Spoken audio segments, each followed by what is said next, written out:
Picture this. You're standing in the marble corridors of a Macedonian palace, and you're about to witness one of the most chilling wedding ceremonies in ancient history.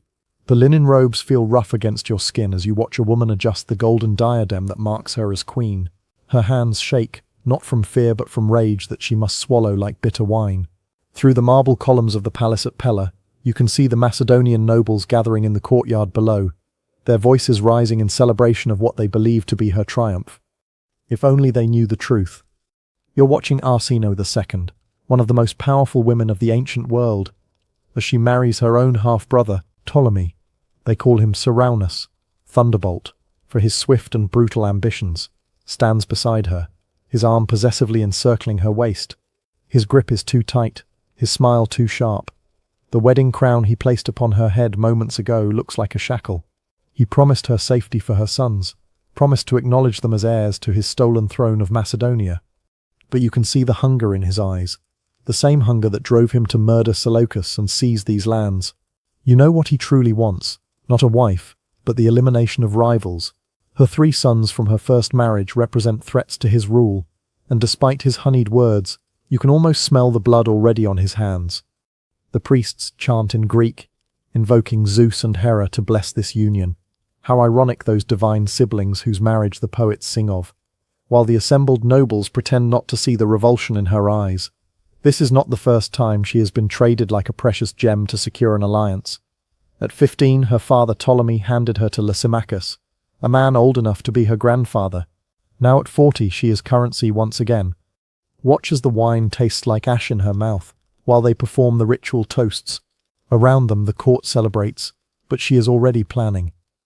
If she has learned anything in the 25 years since she first stepped into the treacherous waters of Hellenistic politics, it is this: survival requires more than beauty or bloodline. It requires cunning, patience, and the willingness to do whatever the gods demand. As Ceraunus raises his cup to toast their blessed union, you catch sight of her eldest son Ptolemy in the crowd. Unlike his younger brothers, he refused to come to Pella, sensing the trap that she, blinded by desperation, walked into willingly. His absence may yet save his life, while hers hangs by the thinnest of threads. The irony cuts deeper than any blade. She, Arsinoe, daughter of the great Ptolemaic II, who carved an empire from the dying breath of Alexander's conquests, has become the very thing her enemies claim all royal women become, a pawn in the games of men. But they underestimate what a pawn can become when she reaches the other side of the board. The ceremony concludes with kisses that taste of poison, and promises that ring hollow as broken pottery. Tonight, as Macedonia celebrates its new queen, she will sleep beside a man who sees her only as a stepping stone to legitimacy, who views her children as obstacles to be cleared away, but he does not know who he has truly married. He does not know that the blood of Alexander's successors runs in her veins, or that she has survived courts more treacherous than his, or that she has already begun to weave the web that will either save her or destroy them all. Before diving into this forgotten story of survival and suffering in the shadow of the pyramids, if you enjoy learning about the hidden truths behind history's most powerful dynasties, consider hitting that like button and subscribing for more content like this. And please, comment below to let me know where you're listening from. I find it incredible that we're exploring these ancient stories together, from different parts of the world, connected across time and space by our shared fascination with the price of power and the women who paid it.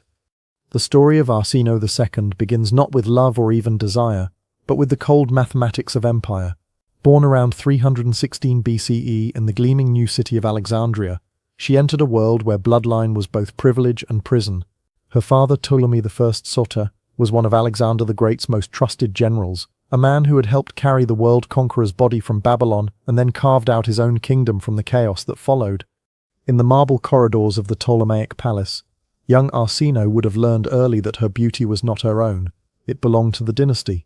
Her father's second wife, Berenice I, had already proven that a woman could rise from relative obscurity to queenship through charm and cunning. But even as Berenice whispered stories of goddesses and heroines into her daughter's ear, the reality was harsher. In the world of the Diadochi, Alexander's successors' daughters were diplomacy made flesh. The Alexandria of Arsinoe's childhood was a city drunk on possibility. The great library was taking shape, drawing scholars from across the Mediterranean like moths to flame. Ships from India and Arabia crowded the harbour, their holds filled with silk and spices and ivory. But beneath the marble facades and philosophical debates, The city thrummed with the constant tension of a dynasty still proving itself.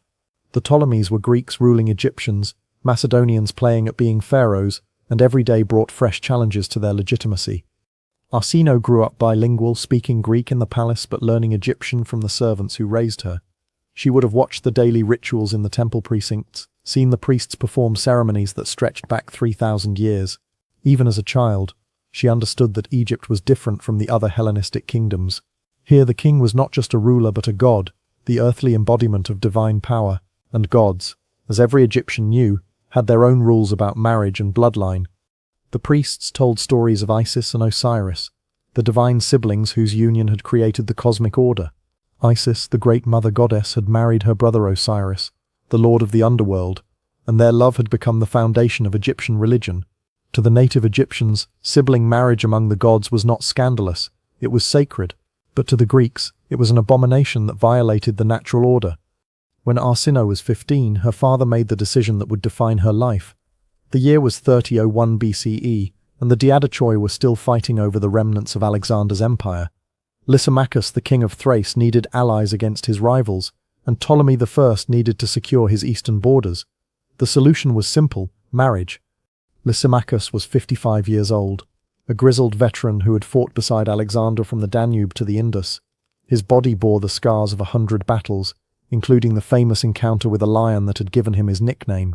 To young Arsinoe, he must have seemed like a figure from legend, terrifying and magnificent in equal measure. The wedding was held in the ancient city of Sardis, once the capital of the Persian Empire. Picture the scene, the great hall filled with nobles from across the Greek world, their voices echoing off the gold-leafed walls. Arsinoe stood in robes of Egyptian linen dyed with Tyrian purple, her dark hair crowned with a diadem that caught the light of 1,000 oil lamps. She was beautiful in the way that teenage girls are beautiful, all potential and promise, her eyes bright with intelligence and carefully hidden fear. Lysimachus placed the ring upon her finger with hands that had once held Alexander's stirrup. He spoke the ancient words of the Greek marriage ceremony, but his eyes were already calculating. This was not a union of hearts but of armies, not a romance but a treaty written in flesh and blood. As they shared the ceremonial wine, Arsinoe tasted her future, bitter and intoxicating in equal measure. The wedding feast lasted 3 days. Poets recited verses comparing the bride to Helen of Troy and Penelope the Faithful. Musicians played harps and flutes while dancers from across the empire performed for the assembled nobles. But beneath the celebration lay the harsh reality of what this marriage meant. Arsinoe was no longer just a princess of Egypt, she was now a queen of Thrace, a player in the deadly game of Hellenistic politics. Her new husband's court was a dangerous place. Lysimachus had ruled for over 2 decades, but his kingdom was surrounded by enemies. To the north, the Thracian tribes pressed against his borders, their warriors hungry for Greek gold. To the east, the Seleucid Empire stretched from Anatolia to India, its king Seleucus I constantly probing for weakness. To the south, the other Diadochi watched and waited for any sign of vulnerability. In this environment, Arsinoe learnt the first great lesson of her life. Survival required more than beauty or charm. It required the ability to read the currents of power, to understand when to advance and when to retreat, when to speak and when to remain silent. She watched her husband's courtiers with the intensity of a hawk studying its prey, learning to decode the subtle signs of alliance and betrayal. Within a year she was pregnant. The child, a son they named Ptolemy, was born in 299 BCE, and his arrival changed everything. Suddenly, Arsinoe was not just a wife but a mother, not just a queen but the founder of a potential dynasty. 2 more sons followed in quick succession, Lysimachus in 297 BCE and Philip in 294 BCE. Each birth strengthened her position at court, each child a hostage to fortune and a weapon in the game of royal succession.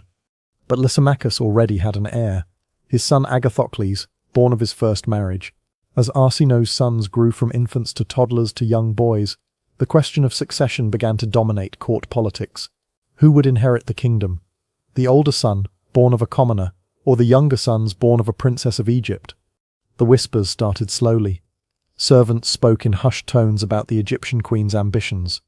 Nobles divided into factions, some supporting Agathocles, others beginning to see opportunity in the younger princes.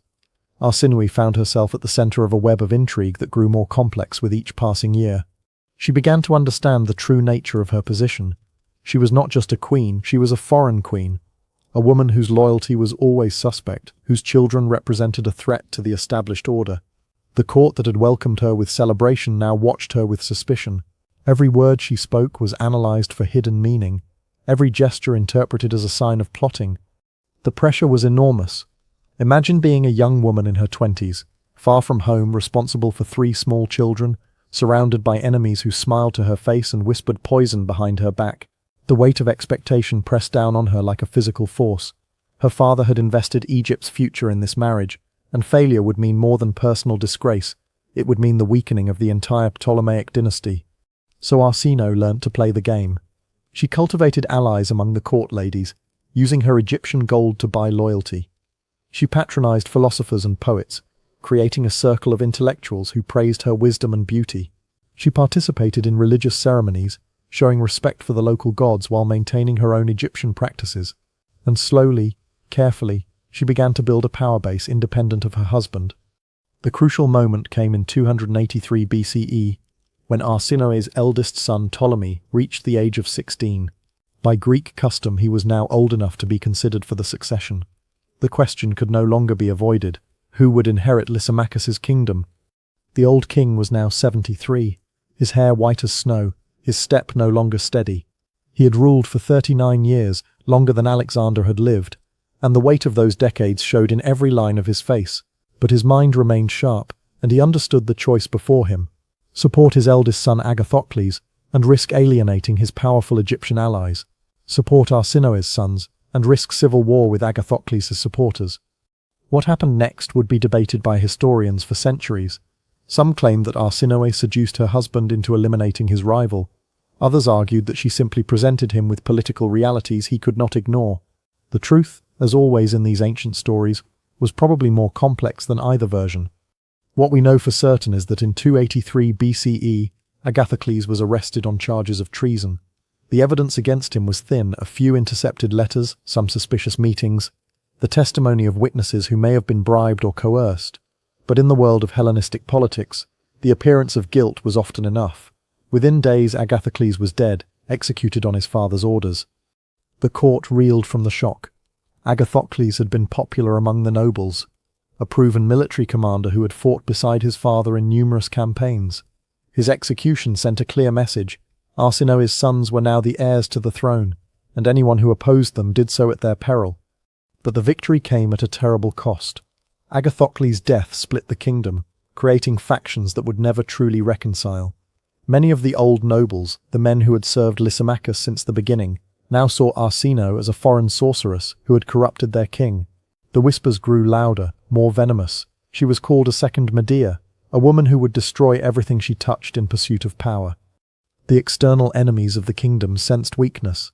Seleucus I, the last of Alexander's original bodyguards, began to move against Lysimachus's eastern territories. The Thracian tribes pressed harder against the northern borders. Pirates raided the coastal cities, knowing that the kingdom's attention was focused inward, on its own divisions. In 281 BCE, the crisis came to a head. Seleucus invaded Anatolia with a massive army, claiming to avenge the death of Agathocles.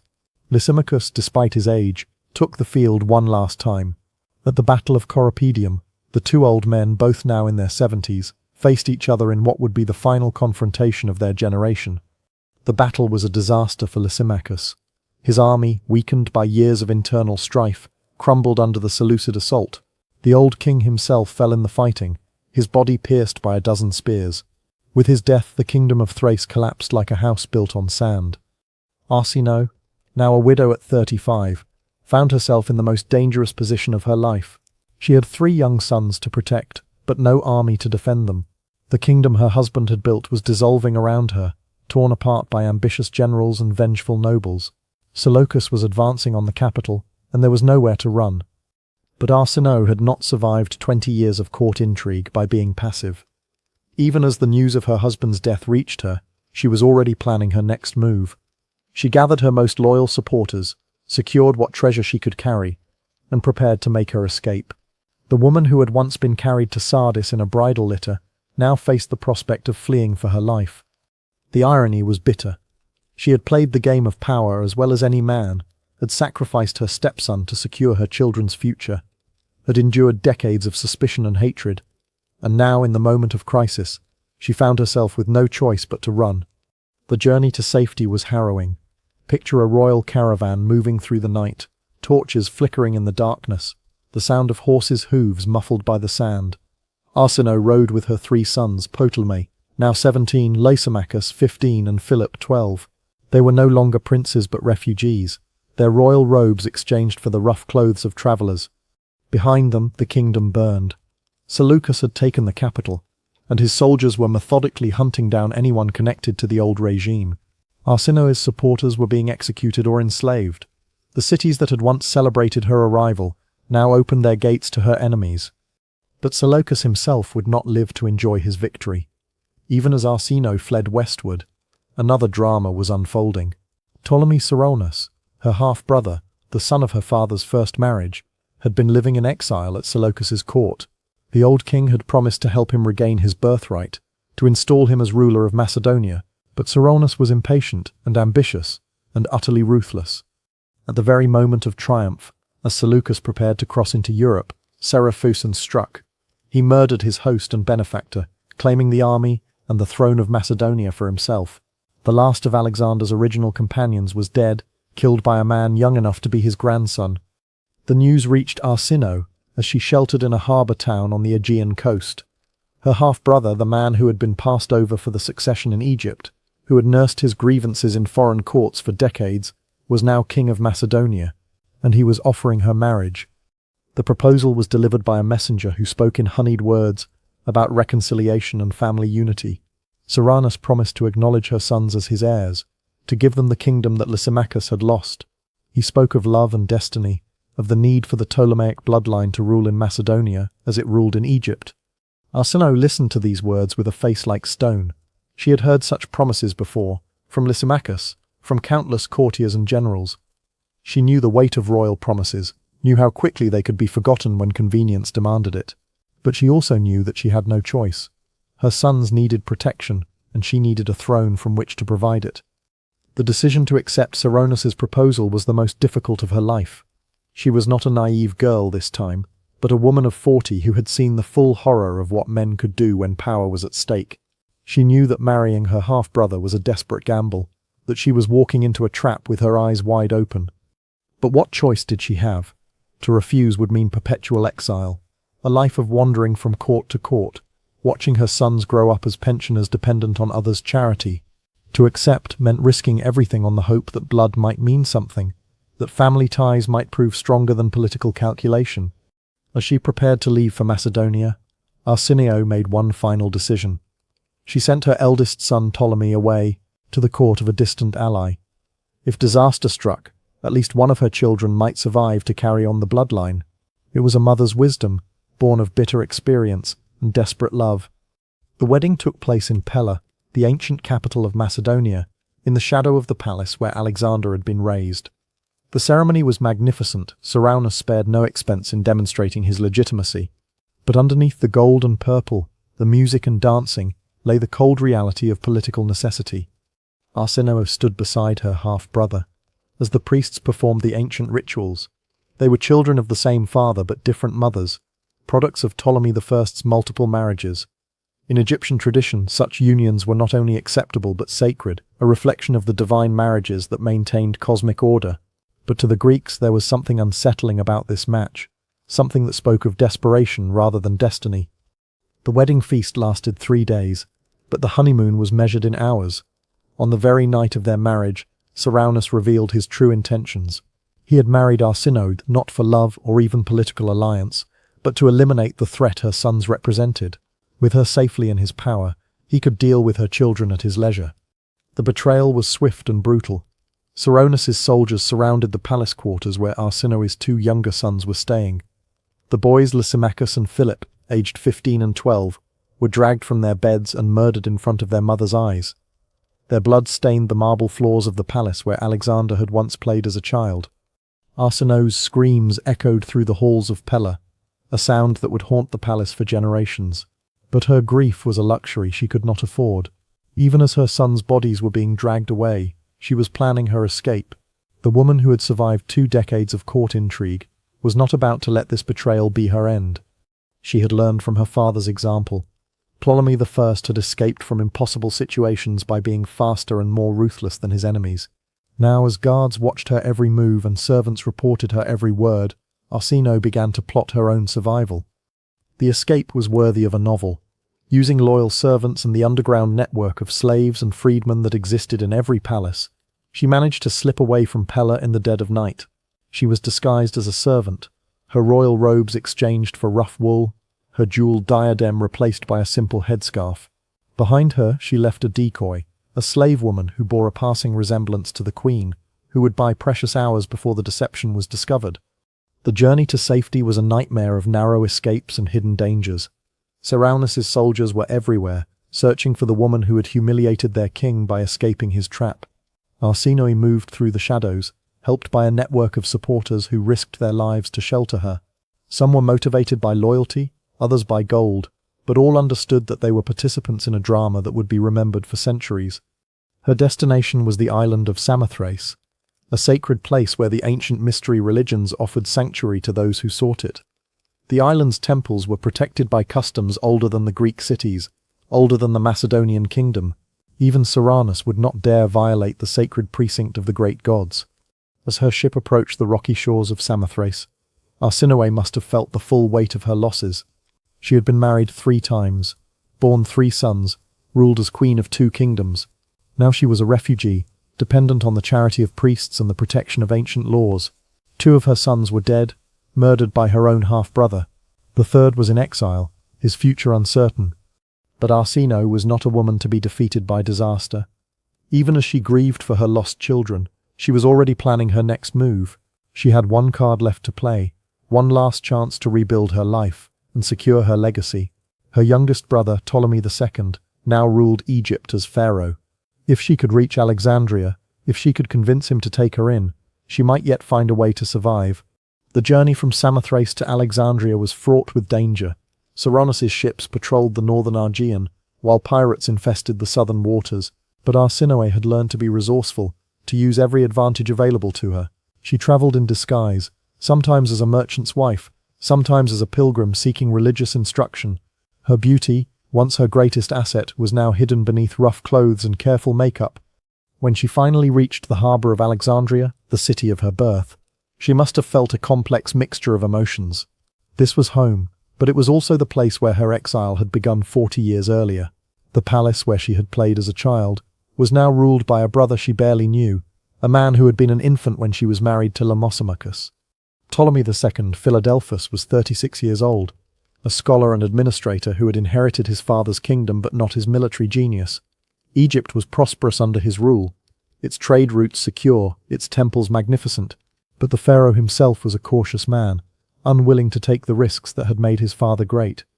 The reunion between brother and sister was awkward, charged with decades of separation and mutual suspicion. Arsinoe was no longer the young princess who had left Alexandria in a bridal litter. She was a woman hardened by tragedy, scarred by betrayal, desperate for a second chance. Ptolemy II saw in her both an opportunity and a threat, a sister who might be a valuable ally, or a rival who might challenge his authority. The negotiations were delicate. Arsinoe needed sanctuary, but she also needed a role worthy of her experience and ambition. She could not simply retire to a comfortable exile, could not accept the life of a dependent relative. She had been a queen, a mother, a player in the great game of power. She would not be content to fade into obscurity. The solution, when it came, was as shocking as it was brilliant. Ptolemy II was married to Arsinoe I, a woman who had given him children but who lacked the political acumen to be a true partner in rule.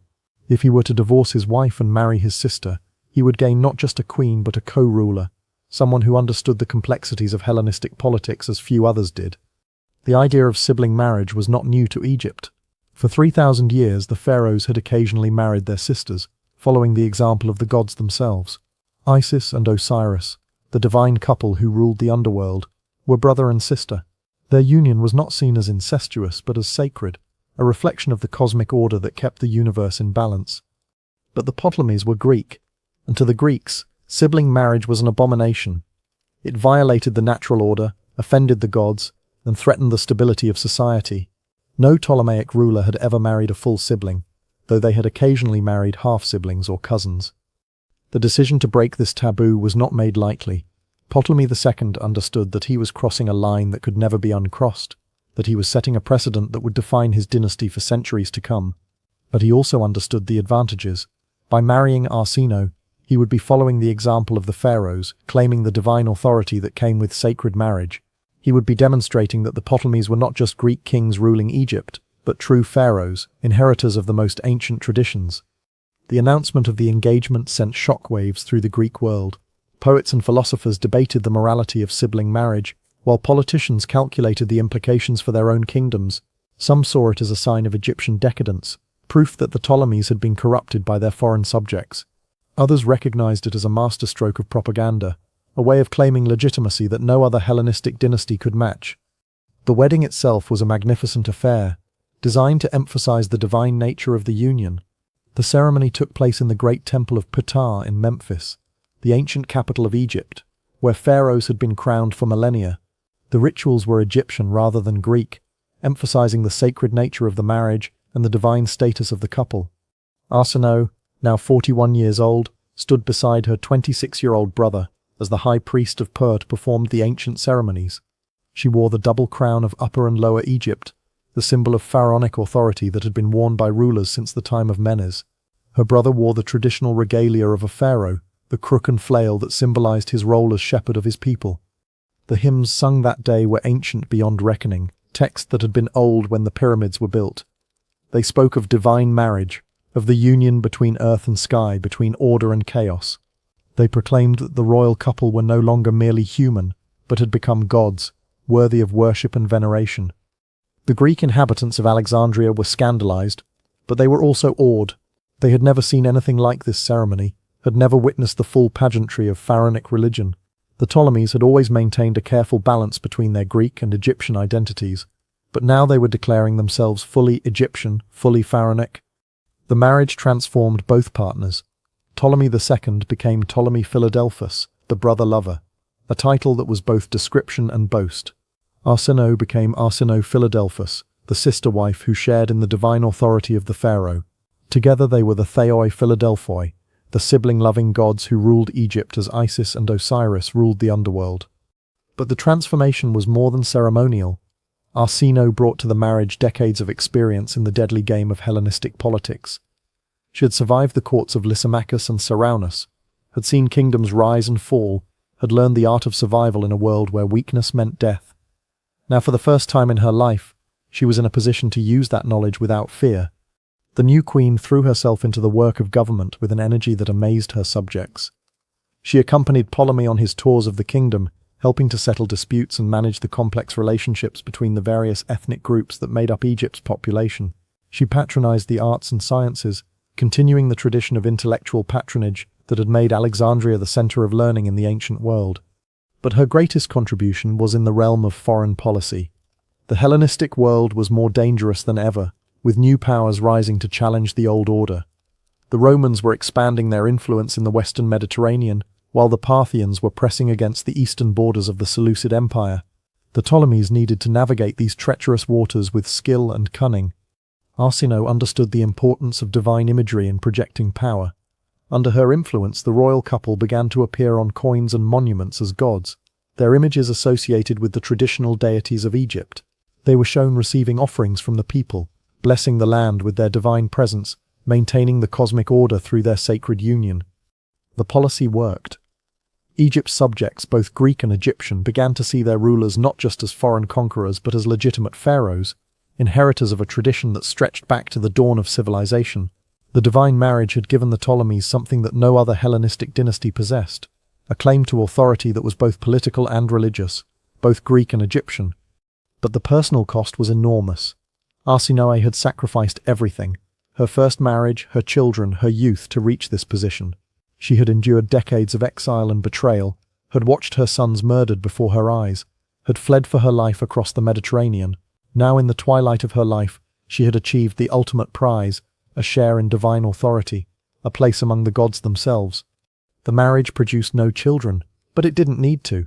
Ptolemy II already had heirs from his first marriage, and Arsinoe was now past childbearing age.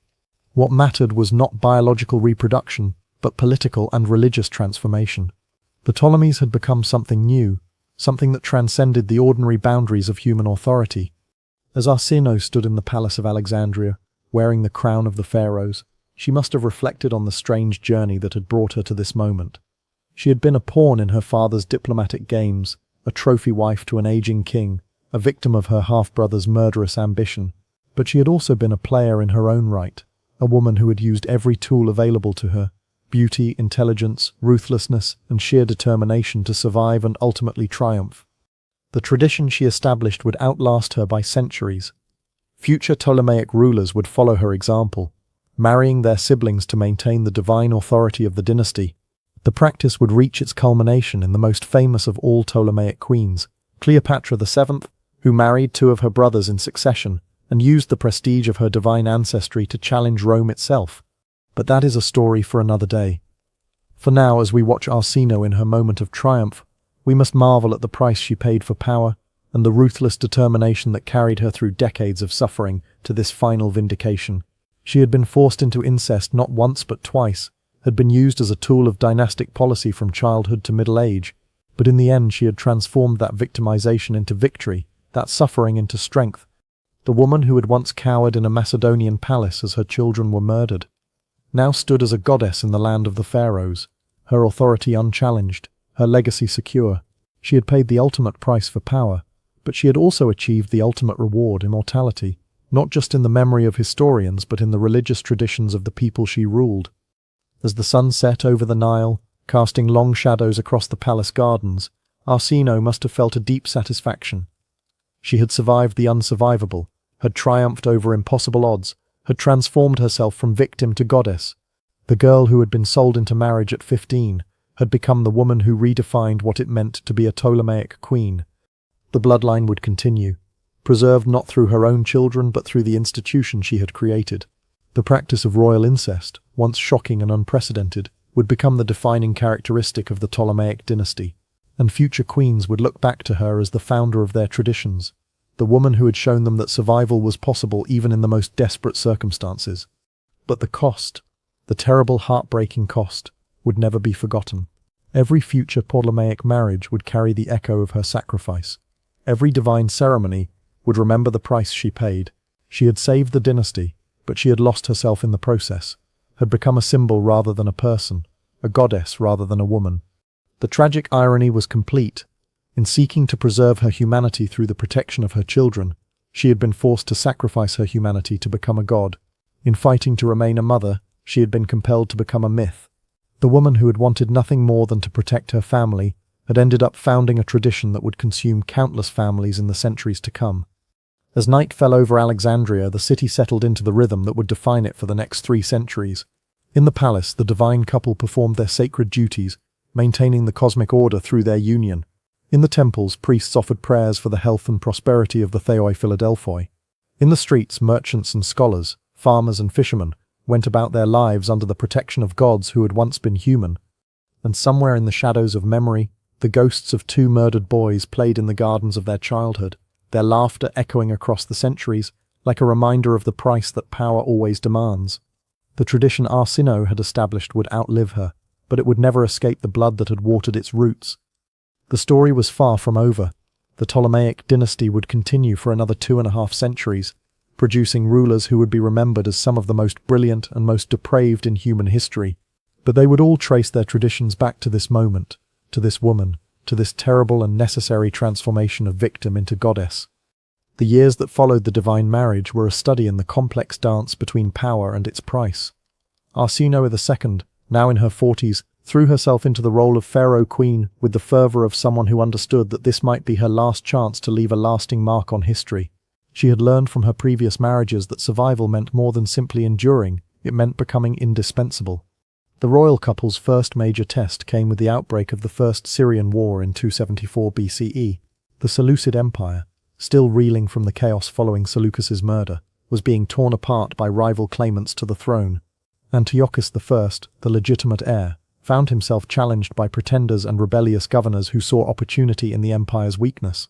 For Egypt, this presented both danger and opportunity, the chance to reclaim territories lost to Seleucus, but also the risk of being drawn into a costly conflict. Arsinoe proved invaluable in these deliberations. Her experience with the courts of both Lysimachus and Cyrannus had taught her to read the subtle currents of interdynastic politics. She understood how ambitious generals thought, how they calculated risk and reward, how they could be manipulated or defeated. When Ptolemy II wavered between caution and aggression, she provided the decisive counsel that would shape Egypt's strategy for decades to come. "Strike now," she told her brother husband, as they stood on the palace balcony overlooking Alexandria's harbour, watching the war galleys prepare for departure. "Antiochus is weak, his empire fractured.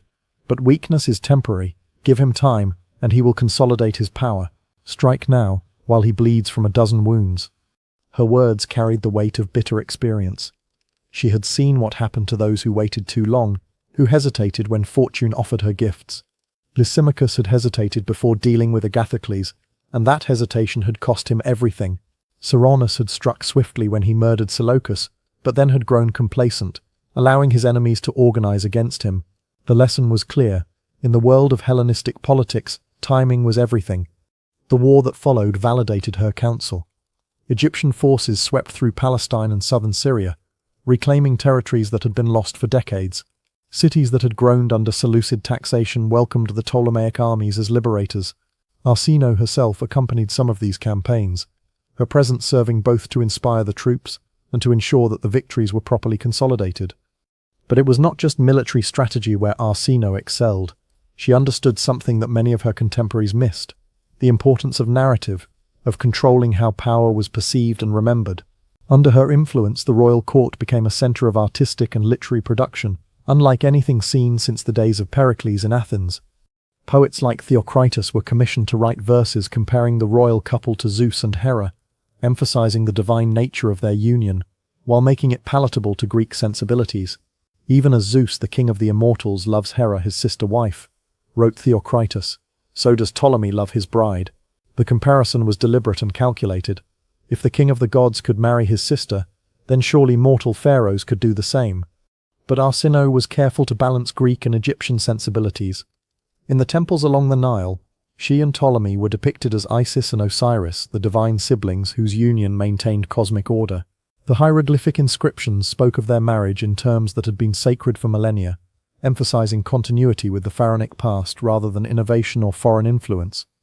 The queen's influence extended into every aspect of court life. She reformed the royal household, establishing new ceremonies and protocols that emphasized the divine status of the ruling couple. She patronized the Great Library, ensuring that scholars from across the Mediterranean came to Alexandria to study and teach. She oversaw the construction of magnificent temples and public buildings that proclaimed Ptolemaic power to both subjects and foreign visitors. Perhaps most importantly, she began the process of integrating her stepchildren, Ptolemy II's children from his first marriage, into the new order. The crown prince, who would become Ptolemy III, was only a child when his father divorced his mother to marry Arsinoe. But the new queen was careful to show him honor and affection, understanding that her own security depended on his eventual loyalty. "You are the future of this dynasty," she told the young prince during one of their private conversations. "Your father and I are but guardians of the throne, until you are ready to claim it.